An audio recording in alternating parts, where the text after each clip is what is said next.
Assalamualaikum warahmatullahi wabarakatuh. Waalaikumsalam warahmatullahi wabarakatuh. Waalaikumsalam warahmatullahi wabarakatuh. Kami dari kelompok 1 ingin mempresentasikan hasil diskusi kami dengan judul Maqasid Syariah dalam pengaturan batas usia pernikahan di Indonesia. Yang pertama, dipersilakan untuk Ahmad Marzuki mengemukakan resumenya. Oke, terima kasih. Saya akan menyampaikan materi resum perkembangan pemikiran mengenai batas usia pernikahan dalam hukum perkawinan Indonesia. Penentuan batas usia pernikahan telah menjadi materi pembaruan hukum yang sangat dinamis.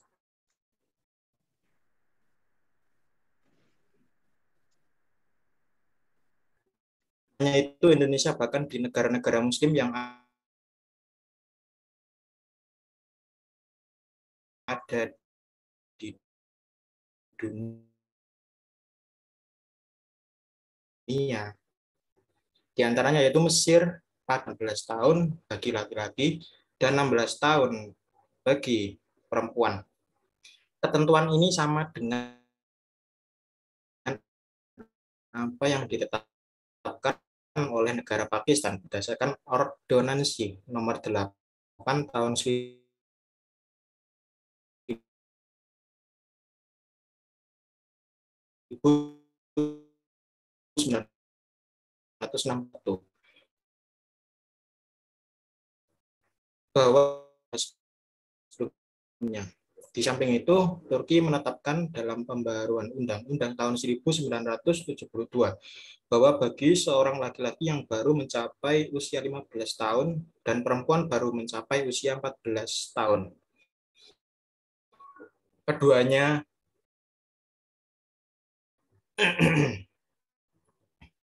dapat mendapatkan izin menikah dari pengadilan dengan terlebih atau wali. Contoh-contoh di atas menunjukkan bahwa negara tersebut telah mengadakan pembaruan terkait dengan mayoritas warganya adalah umat Islam. Berdasarkan hasil penelusuran, kemunculan materi hukum batas usia pernikahan dimulai dari era kebijakan pada masa pemerintah Orde Baru yang dianggap berhasil melakukan transformasi nilai hukum Islam ke dalam pengaturan hukum melalui Undang-Undang Nomor 1 Tahun 1974 tentang Perkawinan dan Instruksi Presiden Nomor 1 Tahun 1991 tentang Kompilasi Hukum Islam.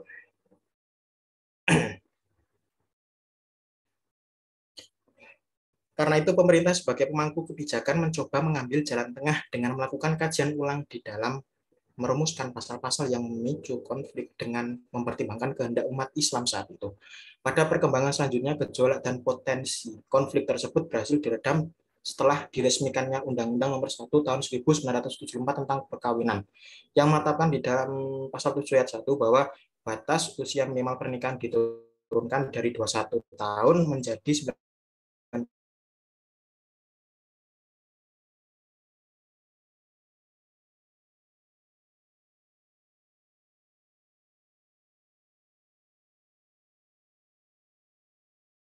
tahun bagi laki-laki dan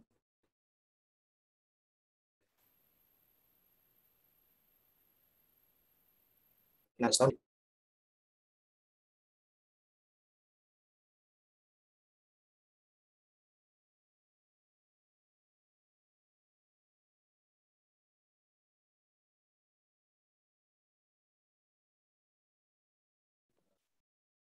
Saya akan melanjutkan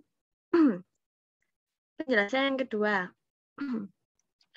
Berdasarkan temuan di atas, apabila diperhatikan secara seksama, maka perumusan hukum mengenai penentuan batas usia pernikahan merupakan agenda pemerintah dalam hal unifikasi hukum perkawinan agar sesuai dengan program pembangunan hukum nasional dan juga memenuhi tuntutan modernitas sebagaimana dialami oleh negara-negara lain di dunia.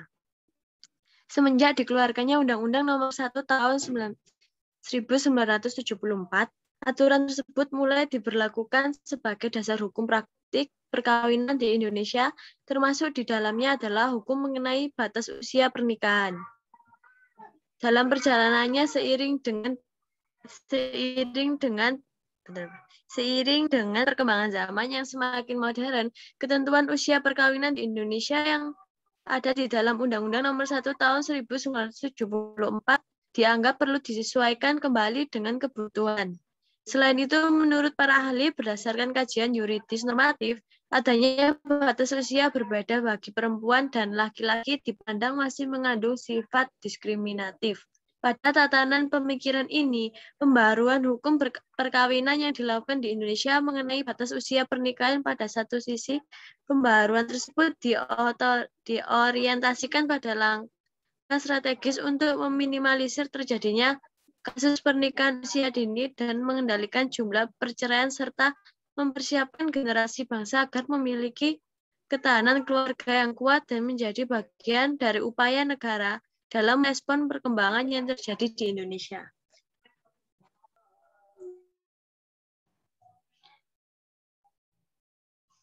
Kemudian yaitu relevansi makosid syariah dengan pengaturan hukum batas usia pernikahan di Indonesia.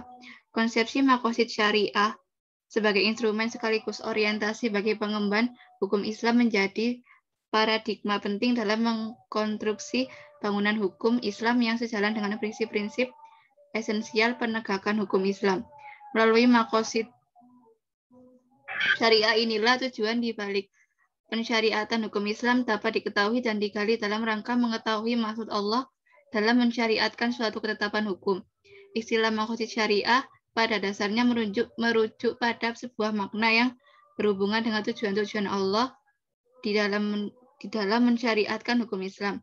Berbagai tujuan tersebut dapat ditelusuri di dalam berbagai ayat Al-Quran dan Sunnah Nabi sebagai sumber hukum Islam yang utama dan mengandung nilai-nilai kemaslahatan bagi kehidupan manusia. Oleh sebab itu, makosid syariah dapat didudukkan sebagai refleksi dari prinsip mengambil manfaat dan menolak mudarat bagi kehidupan manusia yang mencerminkan nilai-nilai kemaslahatan. Berkenaan dengan makosid syariah, di antara tokoh populer yang banyak melakukan kajian mengenai konsepsi tersebut adalah Imam Al-Syatibi. Asy-Syatibi di dalam pandangan berpendapat bahwa makosid syariah paling tidak mengandung 4 aspek krusial, yaitu kemaslahatan manusia di dunia dan akhirat. Kedua, syariat adalah sesuatu yang harus dipahami oleh seorang hamba yang mukhalaf berkenaan dengan pembebanan hukum yang ditimpakan kepadanya. Ketiga, syariat merupakan aturan yang harus dilaksanakan yang bersumber dari wahyu ilahi dan hadis Nabi. Dan keempat, syariat bertujuan mengantarkan pergaulan hidup manusia kepada naungan hukum. Maka untuk mewujudkan kemaslahatan tersebut, para ulama merumuskan 5 unsur pokok yang meliputi agama, jiwa, keturunan, harta, dan akal. Selanjutnya akan saya lanjutkan. Kebolehan menikah di dalam berbagai kajian fikih klasik hanya terkonsentrasi pada sampainya seorang pada usia balik. Di dalam hukum Islam, ayat yang sering dirujuk menjadi dasar bagi penentuan usia pernikahan diantaranya adalah Al-Quran Surat An-Nur ayat 59 dan Surat An-Nisa ayat 6. Merujuk pada kedua ayat di atas, batas kebolehan seorang untuk menikah adalah sampainya pada usia cukup umur atau balik. Secara historis, peristiwa berkenaan dengan usia pernikahan di dalam hukum Islam dapat ditelusuri dari pernikahan Nabi Muhammad dengan Aisyah yang ketika itu Aisyah masih berusia 9 tahun.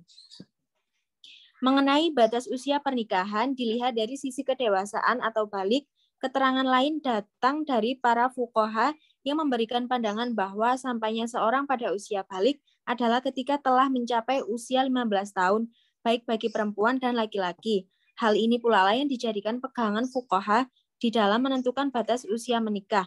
Melihat pada usia tersebut dari sisi fisik dan sosial, seorang sudah bisa mencapai kesempurnaan fungsi-fungsi fisik dan sosial tadi, seperti mampu menjalin pergaulan hidup di masyarakat dan dapat memahami beban hukum yang ditimpakan kepadanya. Kemudian pandangan ini terutama datang dari kalangan ulama Syafi'iyah. Meskipun pertanda datangnya masa balik harus dipahami tidak hanya pada sisi usia yang mencapai 15 tahun, melainkan ada pertanda lain seperti ihtilam atau mimpi dan lantas keluar mani bagi laki-laki serta telah mengalami haid dan hamil bagi seorang perempuan. Persoalan kedewasaan memang sepatutnya harus secara komprehensif ditinjau dari berbagai sudut pandang kajian yang mendalami dari berbagai segi, termasuk salah satunya adalah dari sisi psikologis. Sekian, bisa dilanjutkan.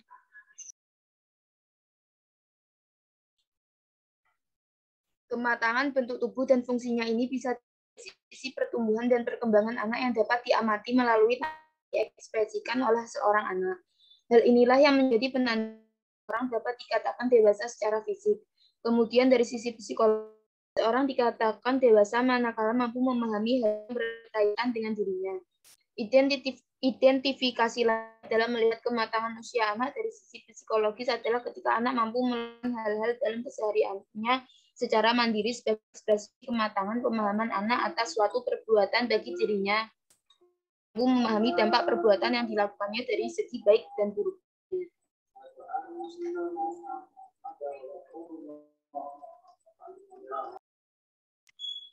Baik, terima kasih. Jika ada pertanyaan, dipersilahkan. Aku Ya, ada permasalahan ini dari materi tadi. Bagaimana pendapat kalian jika seseorang perempuan dalam umur 9 tahun yang ingin menikah dan dia sudah matang dalam psikologi dan fisiknya, sudah mampu mengemban syariat agama dan sudah memenuhi dalam prinsip maqasid syariah. Sedangkan peraturan Indonesia yang terbaru yaitu Undang-Undang Nomor 16 tahun 2019 yaitu berumur 19 tahun. Bagaimana solusinya? Mungkin dari teman ada yang mau menjawab? Dari aku ya, kalau menurutku itu walaupun sudah siap dalam psikologi, terus fisiknya juga, sama agamanya itu, menikah di usia muda itu nggak baik gitu loh. Pertama menikah itu harus di usia matang bisa sebagai bekal untuk kehidupan rumah tangganya gitu. Kemudian mencegah perceraian juga. Bisa jadi nanti kalau menikah muda itu ada banyak masalah, terus yang ceweknya itu nggak siap gitu. Gitu aja. Sama itu, mengurangi kematian ibu muda. Ada yang lain? Ada yang mau menambahkan? Iya, setuju sama Tarisa, tapi kalau misalnya tanya solusinya mungkin kayak lebih ke nikah dalam agama dulu. Kalau misalnya yang di negara kan belum diperbolehkan kan karena belum cukup umur. Jadi bisa ke agama dulu, nikah secara agama, sudah gitu aja. Tapi kalau nikah secara agama, semisal nanti punya anak itu lebih susah untuk ngurus dari dokumen-dokumen anaknya, dokumen pernikahan malah gitu. Ya gak sih? Iya sih, benar juga. Gimana-gimana juga nyangkut negara.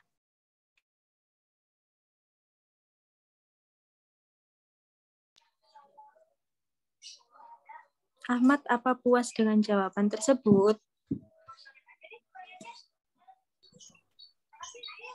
Mungkin agak membantu ya dari jawaban tadi.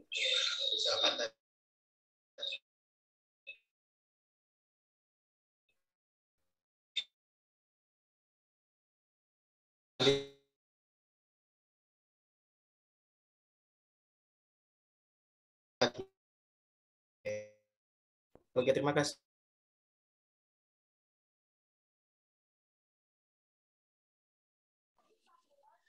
Baik, mungkin ada yang bertanya lagi. Dipersilahkan.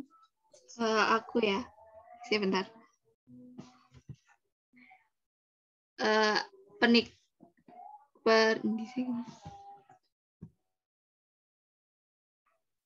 Apakah pernikahan dikatakan sah kalau perempuan itu hamil duluan lalu menikah, dan bagaimana nasab anaknya nanti gimana?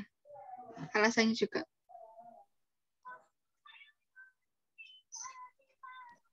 Oke, aku mau menambahi atau mau menjawab ini.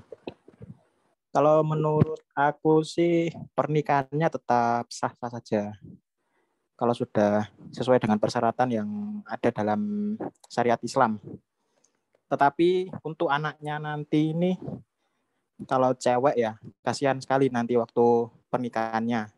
Soalnya nggak punya bapak atau wali yang secara sah. Jadi dia harus meminta kepada hakim untuk menjadikan walinya. Kalau peraturannya kayak gitu di Islam. Oke, terima kasih.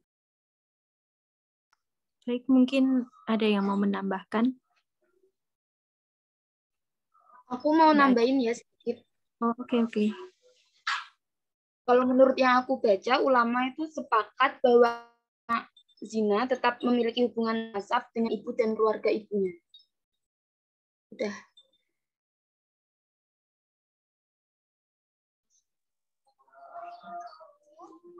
Mungkin bisa dilanjutkan dengan pertanyaan selanjutnya. Ada yang mau bertanya lagi? Atau Aku sudah? mau tanya. Saya mau tanya loh. Oke. Siapa yang tanya? Ayo. Ayo saya. Bagaimana status anak dari pernikahan beda agama? Mungkin ada yang bisa menjawab. Dipersilahkan. Aku ya. Iya, silakan. Menurutku itu pernikahannya kan udah haram yang kan dari awal, terus kalau kedepannya anaknya itu kalau mau memeluk agama lain itu terserah dia aja gitu sih. Maaf kalau kurang puas.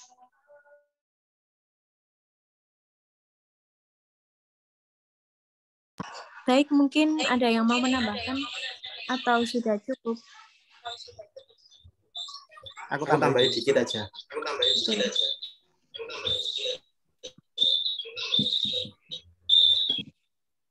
Kalau menurut aku sih pernikahan beda agama itu sudah tidak sah.